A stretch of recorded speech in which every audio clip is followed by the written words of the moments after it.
Bueno, a más de alguien le habrá pasado, desgraciadamente, tener una persona cerca, sobre todo en momentos de vacaciones, a veces en lugares alejados, y que tiene un accidente cerebrovascular. Vamos a empezar por esto. Después otros temas, como las hemorragias, en fin. ¿Cómo enfrentar estos primeros minutos frente a un episodio crítico como este? Estamos con el doctor Luis Ávila. ¿Cómo te va, Luis? Hola Y Cecilia, con buenos Eduardo días. Vázquez, que es reanimador. Los dos pertenecen al SAMU. Recuerdan el número 131. Lo han dicho hasta el cansancio. Lo primero que hay que hacer es llamar al SAMU mientras la persona se está ocupando del accidentado. Otra persona tiene que estar ya llamando al SAMU. Primero, felicitaciones. Me decían que ayer fue el día del reanimador. Sí, ¿Ah? ¿Cómo sí. es la formación para un reanimador, Eduardo? Bueno, principalmente somos todos profesionales universitarios, estudiamos más de 5 años, somos profesionales no médicos, ¿ya? Y aparte de eso, preparación en muchos cursos de reanimación, especialidades, ya sean paciente crítico, etcétera. Ujú. Entonces, los reanimadores ya llevamos 25 años, digamos, funcionando a nivel nacional, desde que se creó la primera vez como el nombre de como reanimador. Ujú. Ahora, Luis, hablemos de la ACV.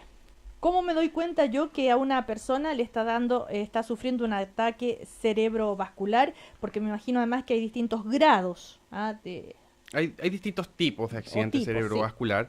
Lo importante es que tenemos que saber que es una patología que es tiempo dependiente. Quiere decir que, así como en el infarto, en el paro, cada minuto cuenta, y es por eso que es importante que todas las personas sepan reconocerlos y sepan cómo actuar. Para reconocerlo, nosotros generalmente recomendamos 3 pasos muy sencillos. eh, Tenemos que buscar un déficit motor. Quiere decir que a los músculos cuesta en el fondo que se activen, ¿ya? Y esto se hace de 3 maneras. A través de una asimetría en la cara, quiere decir que la comisura labial de un lado cae, el ojo no se puede cerrar o abrir de manera correcta. Eso es el primer punto, la asimetría facial. Si la cara se ve rara, sospecha. Pero la persona, la que sufrió el ataque cerebrovascular, ¿qué siente? ¿Un gran dolor de cabeza, mareo, se siente mal? ¿Qué? Son síntomas muy inespecíficos que pueden en el fondo venir de un compromiso de conciencia que simplemente no despierte, pueden tener dolores de cabeza, pero lo más frecuente y lo que nosotros tratamos de pesquisar son los 3 puntos que te estoy contando yo. La simetría facial, Ujú. el otro es que un brazo no lo puedas mover correctamente, ¿ya? Y además de eso, que te cueste hablar, la disartria, que no puedas modular. Si la persona con la que tú estás evaluando le cuesta hablar, tiene una asimetría en la cara y el brazo no lo puede mover correctamente, esas 3 cosas, tú ya dices, esto es lo más probable es que tenga un accidente cerebrovascular, llamamos al 131 y vemos de qué manera lo podemos ayudar. Pero mientras tanto, mientras llega el 131, que yo sé que llega muy rápido, ¿qué hacemos, Eduardo? A ver, lo primordial primero es evaluar que el paciente realmente esté consciente. Ya, eso siempre se evalúa y siempre se enseña. O sea, lo primero es ver el estado de conciencia. Si el paciente está inconsciente, lo vamos a dejar en una posición que se llama posición de seguridad, que ¿Cuál es? es una posición que uno coloca al paciente de lado. ¿Ya? Lo puede ayudar ya sea con almohada o sujetándolo con una persona, pero eventualmente es dejarlo de lado. Eso es un paciente inconsciente. Si vamos a tener un paciente que está consciente, ya lo primordial primero es calmar al paciente. ¿Ya? Porque obviamente si el paciente no puede conversar, no puede hablar, se va a empezar a desesperar. Entonces lo primordial es tranquilizarlo, una persona lo tranquiliza y la otra persona va a llamar al 131, ¿ya? Las operadoras o el supervisor que va a regular este llamado, lo más probable es que le va a hacer todas las preguntas de lo mismo. Si se le cayó el ojo, si aprieta menos o tiene menos fuerza en un lado, si habla raro, ¿ya? Que eso es lo más fácil de poder decir. ¿Habla raro o no habla raro? ¿Se le cayó el ojo o no se le cayó el ojo? Y lo último es la comisura. ¿Se cayó la cara? Por lo general esas son las cosas que siempre la gente Ujú. entiende más fácil, ¿ya? Ahora, aparte de calmarlo y de llamar, en fin, y de hacerle y de observarlo, no hay nada más que se pueda hacer. No podemos hacer nada más, No hace falta ¿ya? ni tomarle la presión, ni darle agua, ni nada de eso. Nada. Lo importante A es ver, que doctor. si tiene problemas para hablar, es probable que pueda tener problemas para deglutir, para tragar. Entonces, si tú le das alimentos por boca, esto lo puede aspirar y generamos un problema más. Ni agua, entonces. Ni agua. En ese momento lo que nosotros tenemos que saber es que el daño ya está hecho. Quiere decir que de ahí en adelante lo que nosotros, la atención sanitaria, trata de hacer es tratar de reducir el daño que ya se provocó. Y para eso lo que uno tiene que hacer, en el fondo, en términos generales, hay dos grandes áreas o dos grandes razones por las cuales se produce un accidente vascular. Y es que se tapó una arteria del cerebro y no impide el flujo sanguíneo, o se rompió una arteria del cerebro y sangra el cerebro. En ambas situaciones, el problema es el mismo, que las neuronas de un área del cerebro no tienen oxígeno, no tienen nutrientes, no pueden eliminar sus desechos, y es por eso que no funcionan. Ahora, también se puede dar en casos, manifestarse en casos así como más grave, una como crisis convulsiva, No es lo más habitual. pero puede ocurrir. En medicina generalmente las cosas pueden ocurrir. Es posible, Ya, pues, ahí no es hay lo una más frecuente. pérdida de conciencia. En caso de que hubiera una crisis convulsiva, ¿qué hacemos? Lo conversamos, creo, en la vez anterior. En el caso de las crisis convulsivas, lo único que uno debe realizar es tratar de mantener la cabeza del paciente estable, que no se golpee con el resto de las cosas que están alrededor. No introducir ningún objeto, manos, palitos, paños en la boca, porque Porque lo eso único, que dicen que es para que no se muerda la lengua. lo único que vas a lograr es que te lesiones, que le rompas un diente al paciente o que le obstruyas la vía aérea, que es lo más peligroso de todo. Ujú. Volviendo un poquito al tema del accidente cerebrovascular, Cecilia, más que qué es lo que podemos hacer en el momento que se está realizando, me parece importante comentar qué es lo que tenemos que hacer antes, ya que hay muchas, estas enfermedades, lo más importante es la prevención. Ujú. Los accidentes cerebrovasculares tienen factores de riesgo que nosotros podemos atacar, podemos prevenir, y hay otros que no. Los que nosotros no hay nada que podamos hacer es en el sexo. Si uno es hombre, tiene más riesgo de hacer accidente vascular. Si uno tiene mayor edad, tiene mayor riesgo de hacer un accidente vascular. Si uno tiene familiares que tuvieron un accidente cerebrovascular, tiene más riesgo. Y si uno tiene un accidente cerebrovascular previo, ya tiene más riesgo. Y eso no hay nada que podamos hacer. Ahora, tenemos acá un compañero incluso de nuestra radio que sintió síntomas, le dolía mucho la cabeza, pero mucho. Tomó el auto, él mismo manejando, y llegó a la clínica. Y ahí recién empezó a tener más síntomas y efectivamente lo que había sufrido era un pequeño ACV, pero ese fue un síntoma, por ejemplo, un dolor de cabeza intenso. Por eso, lo importante es la consulta precoz. Si yo tengo la sospecha, hay que llevarlo al centro de salud más cercano. Pueden llamar al 131 para que nosotros los derivemos correctamente al lugar, ya que no todos los centros de salud, no todos los hospitales tienen todos los recursos, implementos y equipamientos para poder atender a esta emergencia. Pero nosotros en el SAMU ya sabemos precisamente a qué lugar llevarlos. Ahora, Norma nos escribe con nuestro hashtag Cooperativa Conversa y dice, en un lugar público, ¿cómo diferenciar un ataque al corazón de un accidente cerebrovascular? Bueno, principalmente Eduardo. lo que refieren al ataque al corazón, que es un infarto, ¿ya? O sea, son dos cosas totalmente distintas. El infarto empieza a doler el pecho, irradiado hacia el hombro, hacia el cuello, hacia el dorso de la espalda, o sea, hacia la parte de atrás de la espalda. Eso nos va a indicar que puede ser algún infarto al corazón. Ujú. El infarto al cerebro o la hemorragia dentro del cerebro, porque van a dar los mismos síntomas, cualquiera de las dos causas, nos va a dar principalmente, como lo comentaba, cefalea, o sea, dolor de cabeza intenso, Ya. que abarca toda la cabeza, más las sintomatologías que nosotros ya habíamos dicho, o sea, que se caiga una parte de la cara, la mitad de la cara, más pérdida de la fuerza.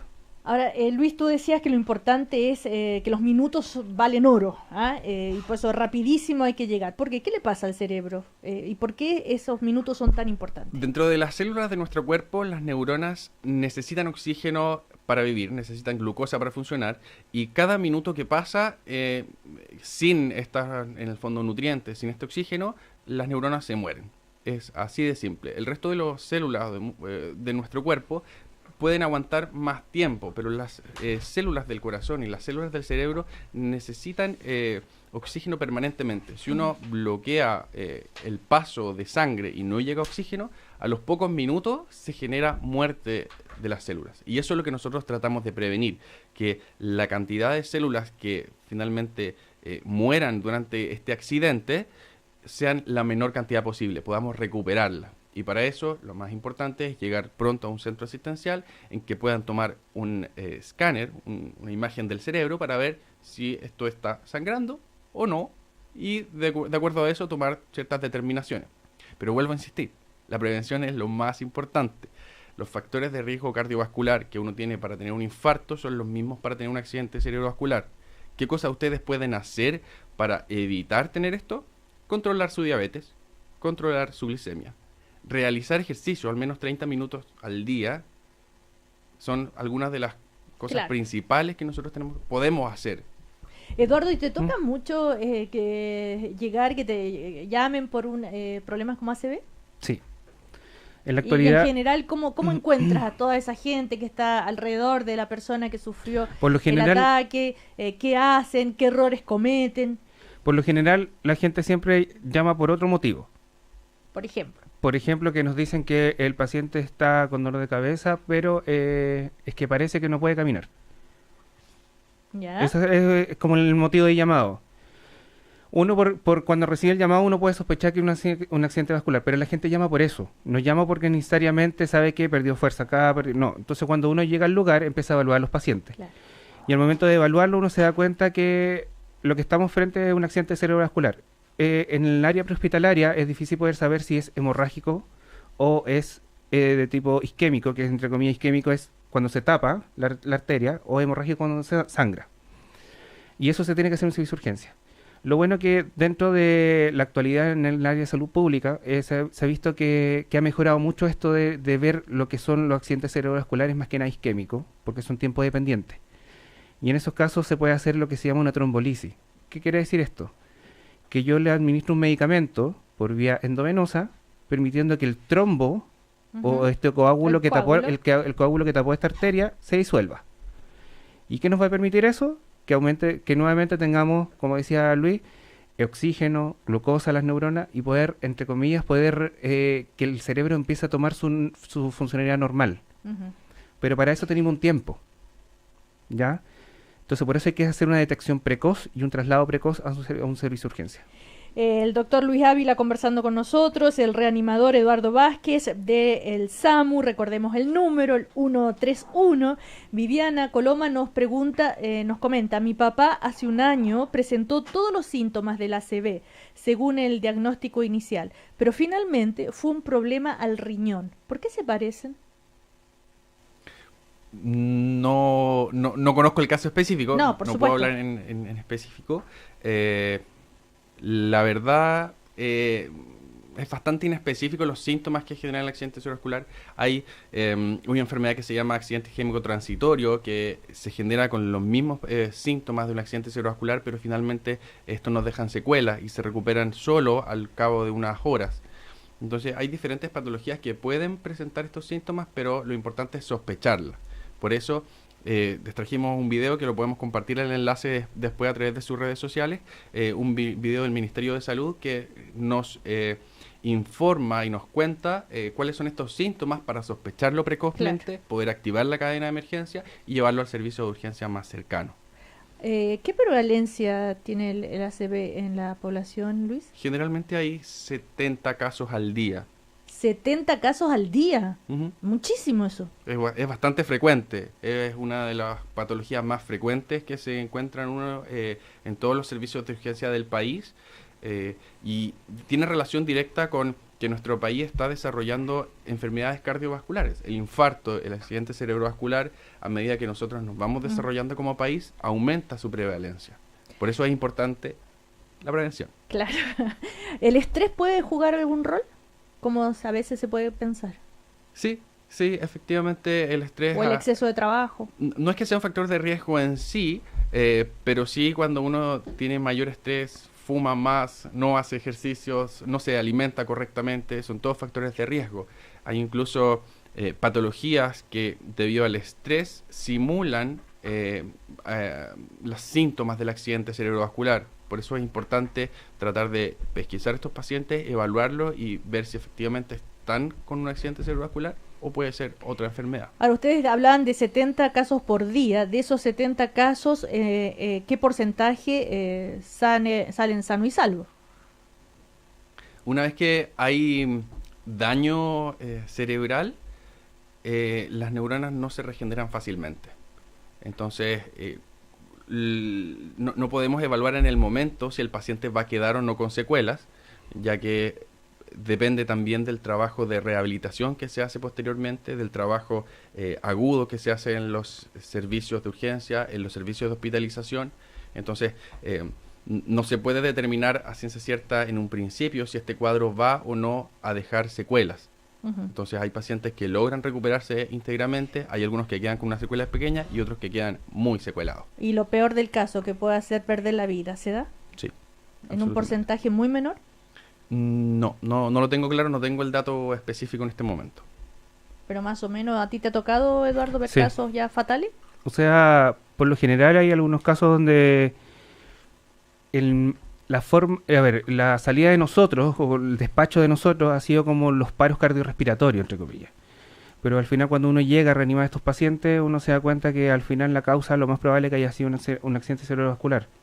Porque empiezan a contarnos de que se le había caído por parte de la cara, que no podía mover un brazo y que de repente se comprometió conciencia, convulsionó y cuando nosotros llegamos ya estaba en paro. Y ahí ya... Entonces en ese caso uno ya dice de haber sido un accidente vascular muy grande como para provocar esto, ¿ya? Y por lo general son de tipo, cuando sangra el cerebro, o sea, de tipo hemorrágico, son los más Ahora, graves. Eduardo, cuando ustedes llegan y ya la persona ha muerto, ¿qué hace el SAMU? Por lo general uno le explica a la familia.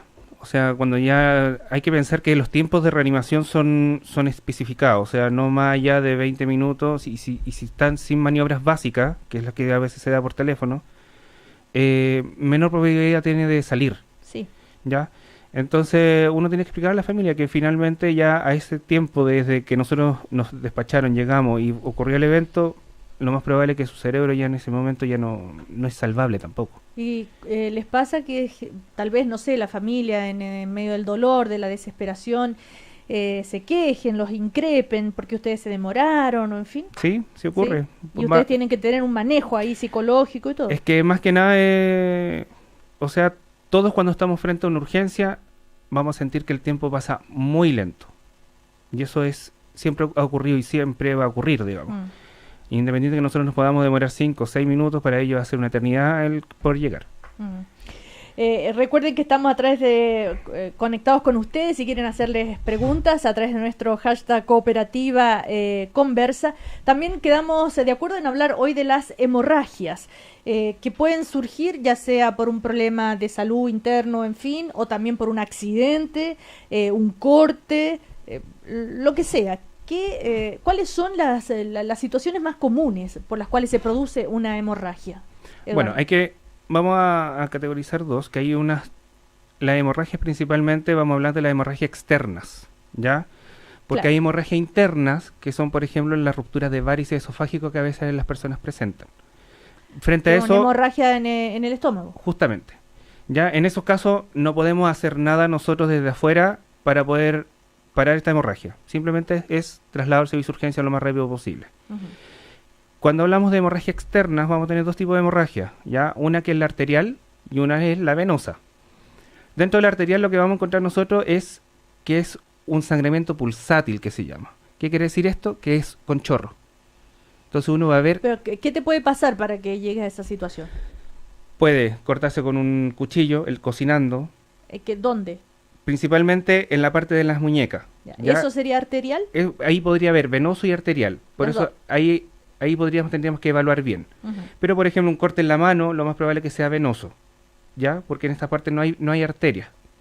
Sí, en la parte, por ejemplo, en el antebrazo, a nivel del codo, pero hacia interno, también hay arteria. En el cuello, ¿ya? En la parte de las ingles. Todas esas zonas pasan grandes vasos que son casi grandes venas. Entonces como que sale a chorros la sangre. Va a salir a chorro, ¿ya? En comparación a las hemorragias que son de tipo venosa, que uno va a ver que sale la sangre, pero muy lenta. Va saliendo solamente. La otra no. La otra uno ve que como que lanza la sangre, ¿ya? Entonces, hay que diferenciar bastante bien eso. ¿Qué es lo que debemos hacer nosotros en la casa? Que eso es lo principal. Primero es contener el sangrado. ¿Cómo? ¿Se Aquí- acuerda de eso que había que amarrar Ya conversaremos del torniquete. El del torniquete. torniquete y todo lo demás? Sí. ¿No? Vamos a iniciar con lo más básico. Ya, ¿qué es eso? Por ejemplo, esto vamos Un a considerar, trapo. es un trapo, ¿ya? Sí. Esto es un apósito que nosotros ocupamos en los hospitales, en la ambulancia, pero la gente no tiene apósito en la casa. Pesco una polera, cualquier Una cosa. polera, cualquier una sábana, cosa. una toalla. Justamente. De Cualquier preferencia tela limpia. que esté limpia, ¿ya? En fin. ¿Ya? Una sábana, cualquier cosa, pero limpia. Entonces lo principal es ver dónde está el punto, el corte, ¿ya? Y comprimir lo más fuerte posible. Si esta sábana o este apósito o lo que sea se nos pasa, por ejemplo, se pasa en sangre, no hay que retirarlo. ¿Ya? Pero si está lleno de sangre, todo húmedo, empieza a, no Pero sé. tú no vas a cerciorarte de que siga sangrando o no. Ya Claro. sabemos que Que se está pasó, sangrando. que Y sigue si está sangrando. todo empapado. Se pone otro paño limpio encima. Ah, ¿Por qué? Lo que pasa es que cuando el punto de sangrado, el corte, empieza a coagular, empieza a hacer estos coágulos, ¿qué pasa? Si yo retiro este paño que está primero, voy a sacar todo el coágulo y va a volver a sangrar. perfecto. ¿Ya? Entonces la idea es Uno arriba del otro. uno ya. arriba del otro y si sigue sangrando, uno Otro arriba más. del otro. Si el paciente o la persona está consciente, puede caminar, lo mejor es subirlo a un auto y llevarlo a un servicio de urgencia. ¿Ya? Porque a veces el tiempo de que se va a desplazar la ambulancia, en que llegue la ambulancia, Entre que llegue el SAMU. justamente, ¿Mm? ¿ya? A veces estamos a 5 minutos a lo mejor de un hospital. ¿Ya? Entre que llegue la ambulancia y traslado, vamos a demorarnos 20 minutos en llegar a un servicio de urgencia. Ujú. Es distinto, por ejemplo, por ejemplo, lo que ocurre a veces en las construcciones, donde las personas están trabajando con herramientas que son grandes, por ejemplo, las motosierras, etcétera. Si en ese caso, por ejemplo, hubiera un corte y comprometer arteria, ya ahí es un poco Claro. más complicado, ¿ya? Lo más probable es que la persona se pueda desangrar un poco más rápido, ¿ya? Porque como el arterial tiene presión, es más rápido, va a empezar a salir sangre más rápido, ¿ya? Y se va a ver una acumulación bastante grande. En esos casos se hace lo mismo, compresión de la zona lo más fuerte posible y ir poniendo un apósito sobre otro. ¿Ya? En el caso que el paciente se comprometa de conciencia o uno lo ve que está medio somnoliento, en esos casos sí o sí hay que llamar a la ambulancia y no trasladarlo. ¿Ya? Porque eso es, entre comillas, el manejo tiene que ser más que nada prehospitalario. Ya sea usando el torniquete o usando algún otro tipo Ya. de A ver, contención. hablemos del torniquete. ¿Por qué el doctor Luis Ávila así dijo, ya vamos a hablar del torniquete? A ver, parece que tiene eh, reparos. En torno al torniquete han habido muchas vueltas. Antes Sí, el se torniquete usaba, tiene muchas vueltas. antes se usaba frecuentemente, luego hubo un periodo de tiempo en el que se desaconsejó su Ya. uso, y hoy día estamos de vuelta a tratar de utilizarlo con las indicaciones correctas en el fondo. El problema que tiene el torniquete es que uno realiza una compresión en un punto donde pasa una arteria de tal manera de que impide el flujo de sangre y eso detiene sangre arterial, sangre venosa, de cualquier tipo. Entonces, ¿cómo yo sé que el torniquete está puesto correctamente? Porque el lugar de sangrado dejó de sangrar. Generalmente se utiliza en extremidades. Uno no Ujú. va a poner un torniquete si tengo un sangrado Claro. en cara o en el tórax. No tenemos dónde ponerlo. Generalmente se usa en las extremidades. La recomendación más habitual que se utiliza hoy en día es cuando ocurre una amputación traumática. Quiere decir que durante un accidente puede seccionarse completamente un brazo o una pierna y en ese momento, ya que va a haber un sangrado arterial intenso, sí está recomendado el uso de un torniquete. En la sociedad nuestra, distinta a lo que es en Estados Unidos, por ejemplo, donde hay toda una campaña para formar a las personas en el uso del torniquete, es debido principalmente a las lesiones por armas de fuego, que implican alta energía. Las lesiones por armas de fuego en Estados Unidos y en otros países son mucho más frecuentes que las que nosotros tenemos actualmente en Chile, menos mal. ¿Ya? Y allá sí tiene sentido que en el caso de esas lesiones, para evitar el sangrado, uno tiene solamente 5 litros de sangre en el cuerpo, tenemos que tratar de mantenerlos dentro, sí tiene sentido el utilizar torniquete en esos casos, no en cualquier caso. Eduardo, cuando llaman al 131 en caso de hemorragias, ¿qué ha pasado generalmente? Cortes, no sé, o accidentes caseros, en los niños.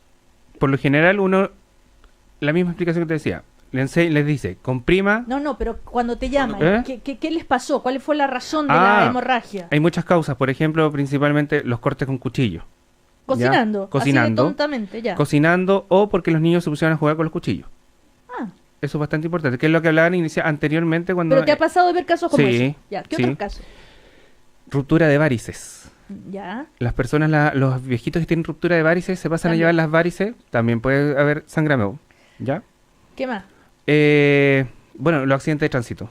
Eso ¿ya? te iba a preguntar, accidentes de tránsito. Los accidentes de tránsito se ven mucho, por ejemplo, especialmente en los pacientes que son motoristas y en carreteras, ¿ya? Porque cuando tienen el accidente en la carretera, los motoristas por lo general saltan y las barreras de contención son guillotinas, ¿ya? Entonces, por lo general, ahí uno puede ver algunos casos de amputaciones o sangramientos graves. Lamentablemente sí. también tenemos muchas Luis. agresiones por armas de fuego y armas blancas, en donde hay bastante sangre, generalmente. ¿Cuántos litros de sangre se tienen que perder como para que ya esto sea realmente grave? Nosotros tenemos 5 litros. Si pierdes 5, ya no nos queda. 5 litros, ¿tenemos nada más? 5 litros circulando permanentemente. Poquito. ¿Mm? Y depende del ¿cuánto punto. puedes llegar a perder depende en un accidente? Depende del punto de sangrado. Sí. Como contaba Eduardo, hay arterias que Claro. son lo bastante grandes como para Que perder todo muy- el volumen de sangre en 4 o 5 minutos.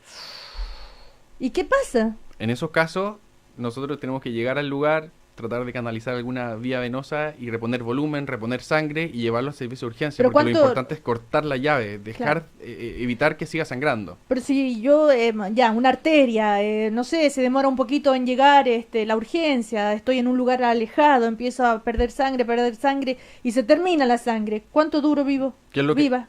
no, si no tienes sangre, no hay nada que puedas hacer porque no hay nada que Ya, esté se transmitiendo el terminó. oxígeno dentro de tu cuerpo. Chuta. Por eso lo importante es que si tú tienes un sangrado, como decía Eduardo, compresión en el lugar con un apósito, con una tela limpia, y si es que el sangrado es alguna extremidad, tiene un sangrado arterial que no lo puedes detener, puedes aplicar un torniquete en esos casos y apretarlo hasta que deje de sangrar. En los lugares de vacaciones también se dan muchos accidentes con estas lanchitas en la playa, están nadando, el otro pasa a llevar, ¿verdad? Justamente. O pisan un vidrio en algún lugar, también es un clásico Sí. ese, de los niños Sí. en vacaciones. Sí, pero como les comentaba, o sea, inicialmente siempre lo mejor es la compresión de la zona de la herida, ¿ya? Y el traslado rápido.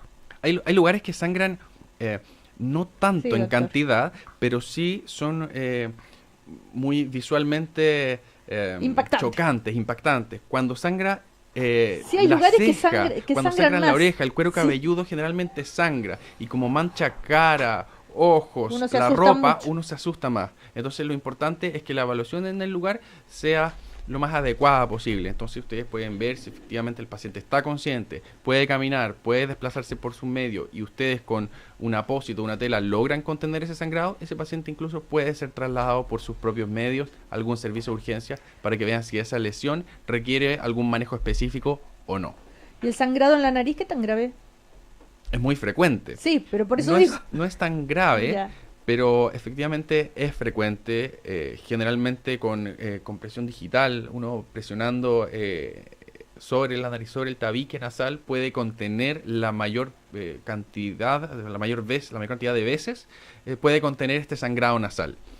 Hay casos excepcionales en los cuales si se llega al servicio de urgencia, hay que administrar medicamentos o algún otro tipo de procedimientos como un taponamiento en ese lugar, que ya requiere un manejo un poquito más de especialistas. No son los más frecuentes, pero sí existen.